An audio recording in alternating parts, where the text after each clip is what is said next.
Assalamualaikum warahmatullahi wabarakatuh. Saya Hesti.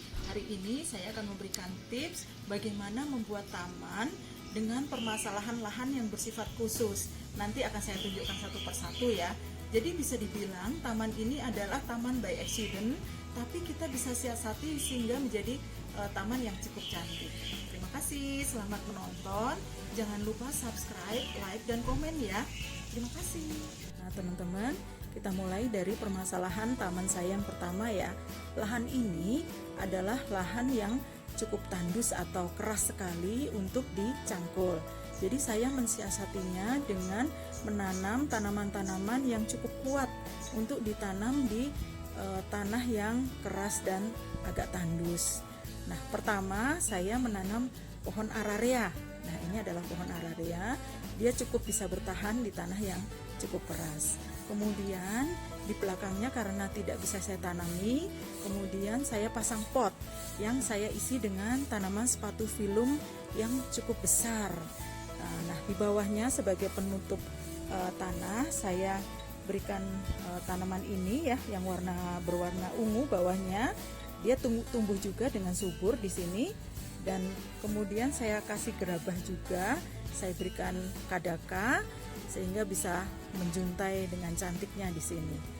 Sebagai sentuhan saya berikan batu-batu besar dan saya hias dengan batu-batu kecil berwarna putih. Teman-teman, permasalahan kedua dari taman saya ada di area ini, yaitu di bawah pohon-pohon ini dulunya ada bonggol pohon mangga yang besar sekali yang tidak bisa saya hilangkan. Sehingga untuk menutupinya saya bikin taman aja. Yang pertama adalah saya tanami dengan pohon polbanda yang sekarang sudah cukup tinggi. Kemudian sebagai tanaman semaknya saya tanami brokoli. Kemudian untuk penutup tanah saya tanami maranti yang karena ada bonggolnya, jadi saya terpaksa tanam di pot. Kemudian sebagai penutup tanah yang di sela-selanya di bagian depan tanah itu sudah bisa ditanami, sehingga saya tanami dengan krokot dan saya hias dengan batu besar serta batu-batu putih untuk aksennya. Nah, teman-teman jadi nggak bisa lihat kan, di situ ada bonggol pohon mangga yang cukup besar di situ. Permasalahan yang ketiga dari taman saya adalah area ini. Area ini berada di tengah-tengah area saya. Jadi disitulah biasanya area yang cukup rendah ini menjadi tempat genangan air pada saat hujan.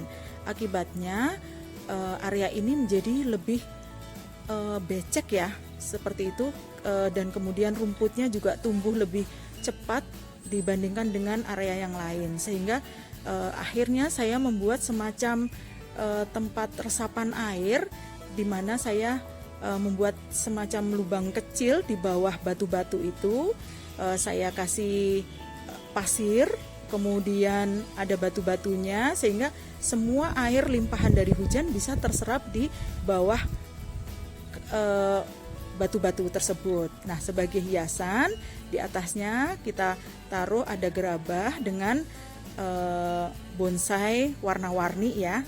Nah, sebagai hiasan tanah juga saya membuat semacam spill flower ya. Di sini saya beli gerabah, kemudian saya tidurin untuk saya tanami juga di sekitarnya dengan tanaman lantana.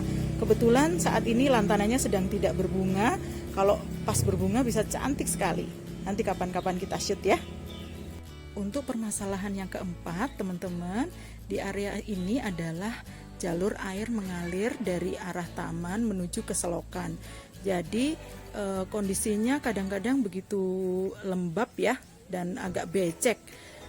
Itu yang pertama. Kemudian yang kedua, di sini ada talang air yang mengalir ke bawah menuju area taman ini, sehingga taman ini sengaja dibuat dengan saya gali dulu, saya kasih pasir di bawahnya, kemudian saya tutupi dengan batu-batu putih. Nah, supaya pada saat ada air limpahan lewat sini bisa langsung terserap ke dalam tanah karena di situ ada resapan airnya, serta sisanya air bisa mengalir sedikit-sedikit ke arah selokan. Demikian saya teman-teman, semoga bisa bermanfaat ya informasi ini. Jangan lupa subscribe, like, dan komen. Terima kasih.